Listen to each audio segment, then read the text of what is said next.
Well, it's a beautiful April morning. Had to move this thing the other day just to get another vehicle out of the driveway, but getting ready to drive it for the upcoming summer season here. But I went and checked the coolant, checked the oil. Coolant was considerably down. I'm like, oh, what the hell is going on? So I put some coolant in it just because I had to move it. And then now I'm back on it today. I have, I don't know, that's going to catch up here and see.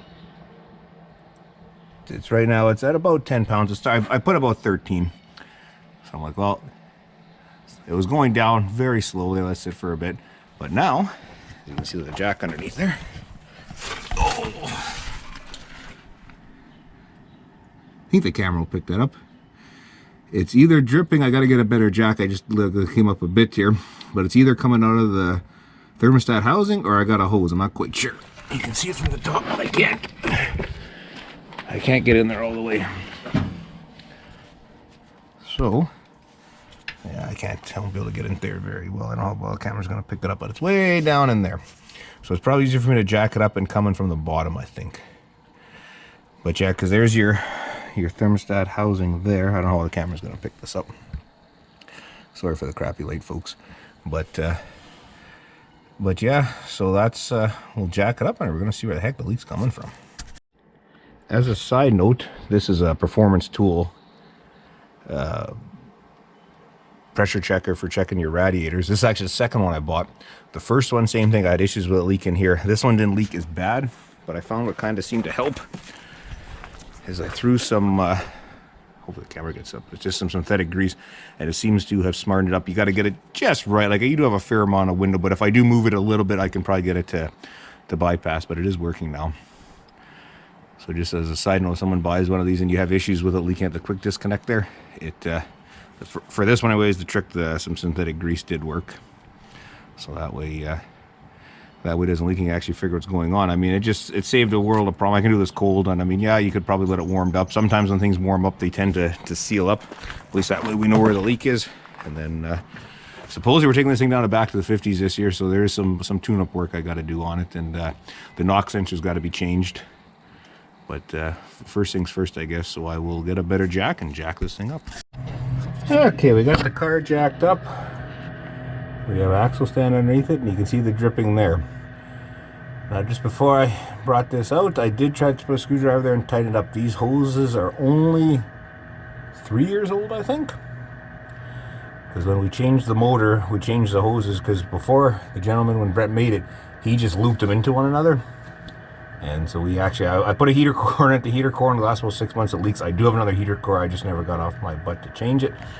But if anyone does care to know, there's your water pump there. I forget which one's inlet outlet, but you have 5/8 and 3/4. So that's when I first saw them going from memory. I'm like, did we put the wrong hoses? But no, they are 5/8 and 3/4 hoses on here. So I'm going to put a drain pan underneath here. I'll pull the worm gear clamp off, pull it off, and see if it's just a bad hose or see what's going on. That was a new AC Delco water pump.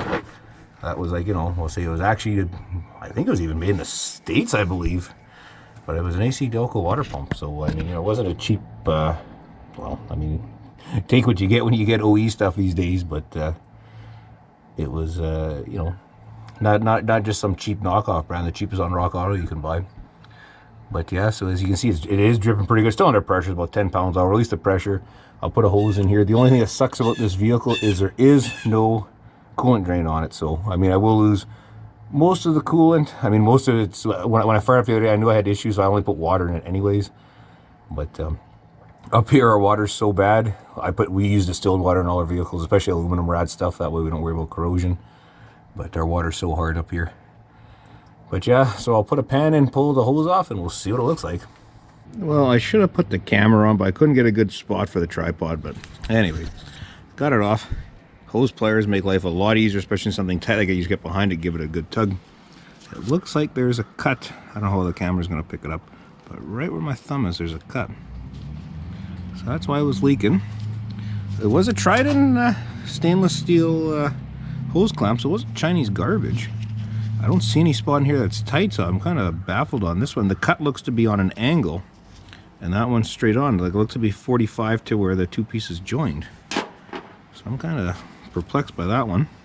I think all I'm going to do for today, these holes are all getting changed anyways because I want to get the heater core back in here properly. I do have a good heater core for this thing. So I think what I'm going to do, I'm just going to cut it just below there, make sure it's no good. I have lots of slack in it, and put it back together and see if it leaks or not. Well, that was a fail. I don't know how the camera gets it, but it's still dripping. I cut the hose. I did not see any tears or rips in the hose. I'm starting to wonder, possibly, is it leaking where the fitting went into the casting? Because I said the hose was nice. The clamp is good. I tried it just a couple different locations, if that makes a difference. I was going to try, just on the off chance, before I change the water pump out, I'm going to try, we always call them fuel injection clamps, this style of clamp here. But I should not need that for water heater hose lines. I really don't feel like changing the water pump out, but if I got it, I got it. It's not the end of the world, but it's a little bit of a bitch to do on this. But, well, that certainly sucks. I only got about 10 pounds on it right now, so I mean, you know, I think I put a 15-pound thermostat. I wouldn't quote me on, but I think I got a 15-pound thermostat in this thing. So that kind of really blows. Well, I guess it's the old saying, if it isn't one thing, it's another. Well, I'll pull this off and I'll take a better inspection of the water pump. Well, it's Sunday morning and before noon, and he's actually up out of bed and here. Is it before noon still? No. Oh, it's afternoon? It's 5 after. Oh, okay, well, he was here before noon, folks. So anyways, since not much place is open, went and got some very heavy-duty hose here in the last ditch effort, just to make sure there was nothing, the hose wasn't stretched or ripped or whatever. Didn't solve the problem. You see, we pressurized again, still leaking, so I guess the next step is the water pump's coming off. You gonna use the old one? I might be cheap enough and put the old one back on because, again, it's generally AC Delco, but maybe it'll be better. A bit of a pain in the ass to change out, not the end of the world. It's 6 bolts.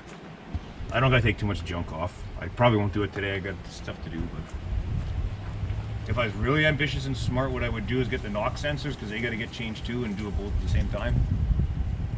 Maybe I'll have to rock auto this week. Oh, you don't have the knock sensors? No, I never got them yet. I'll change that. I'll change the harness. What screwed them up was that one bad snowstorm we had when we had this over at Corey's there, and the whole thing was full of snow. Oh, was and it? the knock sensors, yeah, they don't like getting water in them, and after that, I've always had problems. So I'm assuming that was the problem. So when you put them in, I'll put a little bit of just a bead of silicone around them, and that should hopefully solve that problem. I didn't know that one. So anyways, I don't think this will be a complete video. We'll probably do one changing the water pump, I'm guessing, and make that a whole video. Hey Chris, what do you say? Hate to say it, but should have put just a small block Chevy in it. And a carburetor. And a 4-speed? 3-speed? No, I want overdrive. Even if I keep this, I'm going to put it at probably a 700R Ford, I think. It'll be easier than changing that water pump. It's not that bad. It's 6 volts. Alrighty. Okay, it's a crappy day again today here. I just got off of work here. I forgot to shoot. I didn't hit the button there. Anyways, I changed the water pump. It's fine now. I left 2 hose clamps on. It's not leaking. I put about 100K on it, and it's not leaking yet. So it is a used water pump, but it was in good shape and it's not leaking. The other water pump, I guess it already went into the junk. I guess Kevin grabbed it. Yeah, so I didn't even look at it to see exactly what's wrong with it, but whatever. I really, at this point, don't really care. But the 55 is good for hopefully another year. There's a couple little odds and sods I got to finish up with it, because I think we're taking this thing down south this year again. So yeah, so that was kind of a pisser with that water pump. Didn't have many miles on it, and it crapped out already. So yeah, so it's Derek and Pan in here. There's lots of crap that needs to be done on this thing. But there's a coil that's dangling there, and oh well. A wire. Well, that's because I had to have a straight the relay for the electric fan wasn't working, so I just had a direct wire right to the electric fan because I had a switch in.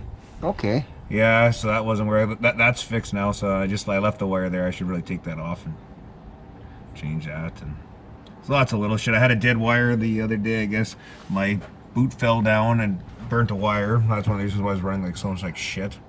It was popping and firing bad, so that seems to fix that problem. So. The knock sensors. The knock sensors should be done here. I really should order those one of these days. Oh, so I think time and ambition. Yeah. But so that'll be, sorry for the crappy video, folks. Here, and sorry I didn't show about the water pump. Like I said, I thought I hit record and I didn't. I wasn't gonna go do it again just for content. But yeah, so I think I'll say like, share, and subscribe. You'll probably see a few more videos of this thing this summer, and we'll keep plugging away at it. Bye for now. The Henry J. Alright, Corey spent some pretty good money on mufflers. He got a set of Flowmasters FX. Man, those are big pipes he's putting in here. Got those. He's got big cutout.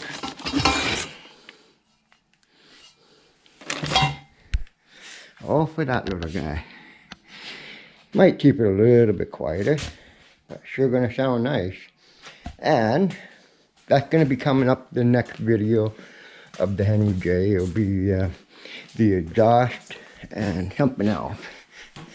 And I'm not gonna open up this box, but he got a bunch of U-bends and everything, all for the exhaust system. So, and he got hangers and whatever else he needs. But